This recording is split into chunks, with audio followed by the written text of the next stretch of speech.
Hello friends, घुटनों का दर्द क्यों? फ्रेंड्स, घुटनों का दर्द आखिर क्यों होता है? इसके क्या क्या कारण हो सकते हैं? साथ ही इस वीडियो में हम देखेंगे कि किन गलतियों से घुटनों का दर्द डेवलप हो सकता है। इसके अलावा लक्षण, घरेलू उपचार के साथ साथ देखभाल और बचाव के बारे में भी जानेंगे। तो आइए फ्रेंड्स, वीडियो को शुरू करते हैं।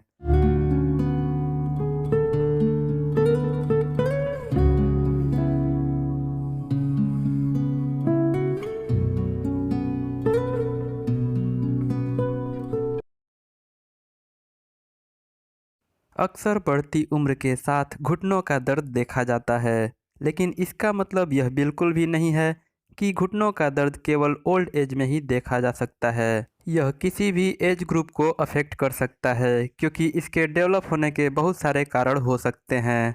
बढ़ती उम्र के साथ जब घुटनों का दर्द शुरू होता है, तब कई तरह के सिम्टम्स देखे जा सकते हैं, जैसे घुटनों से आवाज़ का आना, घुटनों का मोड़ने और सीधा करने में तकलीफ, उठने बैठने और चलने में तकलीफ के साथ साथ घुटनों में सूजन, लालीपन और दर्द आदि देखे जा सकते हैं। अब कॉजेज की अगर हम बात करें कि किन कारणों से घुटनों का दर्द शुरू होता है, तो इसमें सबसे पहला नंबर आता है हैवी वेट का। अगर किसी व्यक्ति का वजन बहुत ही ज़्यादा है तो उसके घुटनों के ऊपर पड़ रहे प्रेशर के कारण घुटनों में दर्द शुरू हो सकता है।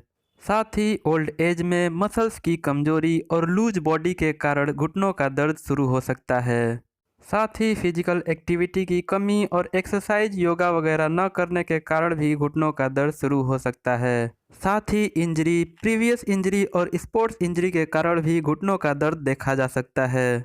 इसके अलावा अगर किसी व्यक्ति में घुटने के एरिया में किसी भी तरह का फ्रैक्चर हुआ हो तो उनमें भी घुटनों का दर्द शुरू हो सकता है। इसके अलावा नी बर्साइटिस और मेनिस्कस के टर्न होने के कारण भी घुटनों का दर्द देखा जा सकता है। फ्रेंड्स, मैं बर्साइटिस और टेंडिनाइटिस के ऊपर पहले ही वीडियो अपलोड कर चुका हूं। अगर आप वो वीडियो नहीं देखे हैं तो लिंक डिस्क्रिप्शन में है, ज़रूर देख लें। कई बार शरीर में कुछ सप्लीमेंट्स की कमी और मसल्स की वीकनेस के कारण मसल्स की फ्लेक्सिबिलिटी और स्ट्रेंथ कम हो जाती है, जिसके कारण घुटनों का दर्द देखा जा सकता है। साथ ही घुटनों के मसल्स में स्प्रेन और स्ट्रेन के कारण भी घुटनों का दर्द देखा जा सकता है।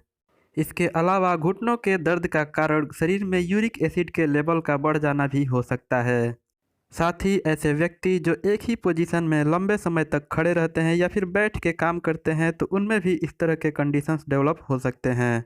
इन सब के अलावा लिगामेंट में इंजरी, कार्टिलेज का घिस जाना और साइनोवियल्स की कमी के कारण भी घुटनों का दर्द देखा जा सकता है। साथ ही रोमेटॉइड अर्थराइटिस और गाउट भी घुटने दर्द का कारण हो सकते हैं। सिम्टम्स की अगर हम बात करें तो ओल्ड एज में लिगामेंट में इंजरी और कार्टिलेज के घिस जाने के साथ साथ साइनोवियल्स की कमी के कारण घुटनों के एरिया में बहुत ही ज़्यादा दर्द देखा जाता है। इसके साथ ही घुटने के एरिया के मसल्स के ऊपर पड़ रहे प्रेशर के कारण लालीपन और सूजन देखे जा सकते हैं।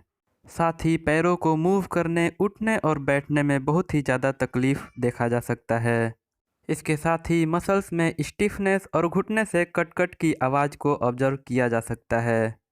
इसके साथ ही घुटने को पूरी तरह से मोड़ने और पूरी तरह से सीधा करने में असमर्थता देखी जा सकती है। डायग्नोसिस की अगर हम बात करें तो घुटनों में दर्द होने पे सबसे पहले कुछ फिजिकल एग्जामिनेशंस किया जाता है। इसके साथ ही एक्चुअल कॉज का पता लगाने के लिए कुछ एक्सरे एग्जामिनेशन के साथ साथ एमआरआई स्कैन और कुछ ब्लड टेस्ट वगैरह भी करवाया जाता है। ट्रीटमेंट की अगर हम बात करें तो इस कंडीशन में सिम्टम्स को दूर करने के लिए कुछ मेडिसिन्स को प्रयोग में लाया जाता है, जिसमें सबसे पहले दर्द और सूजन को दूर करने के लिए कुछ पेन रिलीवर्स और NSAIDs जैसे कि आइबुप्रोफेन और एस्प्रिन वगैरह को प्रयोग में लाया जाता है। इसके साथ ही लोकल दर्द को दूर करने के लिए कुछ टॉपिकल ऑइंटमेंट को भी प्रयोग में लाया जाता है। इसके अलावा कुछ कॉर्टिकोस्टेरॉइड मेडिसिन और हाइलुरोनिक एसिड इंजेक्शंस को भी प्रयोग में लाया जाता है। इसके अलावा घुटने के एरिया के मसल्स को मजबूत करने के लिए कुछ सप्लीमेंट्स वगैरह को भी प्रयोग में लाया जाता है। साथ ही कई बार कुछ एक्सट्रीम कंडीशन में सर्जरी की भी आवश्यकता पड़ती है। होम रेमेडीज़ की अगर हम बात करें तो घर पे ही कुछ फिजिकल एक्टिविटी, योगा और एक्सरसाइज का प्रैक्टिस किया जा सकता है। साथ ही अगर वज़न ज़्यादा है तो ऐसे में स्पेसिफिक एक्सरसाइज का प्रैक्टिस के साथ साथ डाइट को भी मेंटेन करना चाहिए। फिजिकल एक्टिविटी में स्ट्रेचिंग और स्ट्रेंथनिंग एक्सरसाइजेज इस तरह के कंडीशंस में बहुत ही ज़्यादा हेल्पफुल होते हैं। इसके साथ ही घर पे कुछ ऑयल मसाज के द्वारा मसल्स की एक्टिविटी को इम्प्रूव करके उसमें ब्लड सप्लाई को बढ़ाया जा सकता है। साथ ही घुटने के एरिए में ब्लड सप्लाई को बढ़ाने के लिए कुछ हॉट कंप्रेशन वगैरह को भी प्रयोग में लाया जा सकता है। इस तरह के कंडीशन में ज़्यादा से ज़्यादा कलरफुल वेजिटेबल और फ्रूट्स वगैरह को प्रयोग में लाना चाहिए, क्योंकि कलरफुल फ्रूट्स और वेजिटेबल में एंटीऑक्सीडेंट्स की अच्छी मात्रा पाई जाती है, जो शरीर के मुक्त कणों को दूर करके नए सेल्स के बनने में मदद करते हैं। साथ ही इस तरह के कंडीशन में पूरे दिन में 3 से 4 लीटर पानी पीना चाहिए। इस तरह के कंडीशन में विटामिन सी के साथ साथ विटामिन डी की भरपूर मात्रा लेनी चाहिए, जिसके लिए आप धूप में बैठ सकते हैं। इसके लिए पालक, संतरा, स्ट्रॉबेरी, ब्रोकली, दूध, दही, दलिए आदि का सेवन करना चाहिए। योगाभ्यास की अगर हम बात करें तो इस तरह के कंडीशंस में ताड़ासन, तिर्यक ताड़ासन, मकरासन, भुजंगासन, वीरासन और पादहस्तासन आदि बहुत ही ज़्यादा हेल्पफुल होते हैं। इसके अलावा कपालभाति, नाड़ी शोधन और अनुलोम विलोम प्राणायाम भी बहुत ही ज़्यादा हेल्पफुल होते हैं। प्रिवेंशंस की अगर हम बात करें तो स्ट्रेचिंग और स्ट्रेंथनिंग एक्सरसाइजेज, योगा और कुछ फिजिकल एक्टिविटी के जरिए इस तरह के कंडीशंस को प्रिवेंट किया जा सकता है। साथ ही घुटनों के ऊपर पड़ रहे किसी भी तरह के दबाव या प्रेशर से बचना चाहिए। साथ ही अगर घुटने के एरिए में बहुत ही ज़्यादा दर्द है तो पैरों को मोड़ना, खींच तान नहीं करना चाहिए। साथ ही घुटनों को मोड़ करके कभी भी नहीं बैठना चाहिए। इसके साथ ही सीढ़ियों का बहुत ही कम प्रयोग करना चाहिए। इसके साथ ही कहीं भी बहुत ही ज़्यादा देर तक एक ही पोजीशन में खड़े रहना या बैठे रहना नहीं चाहिए।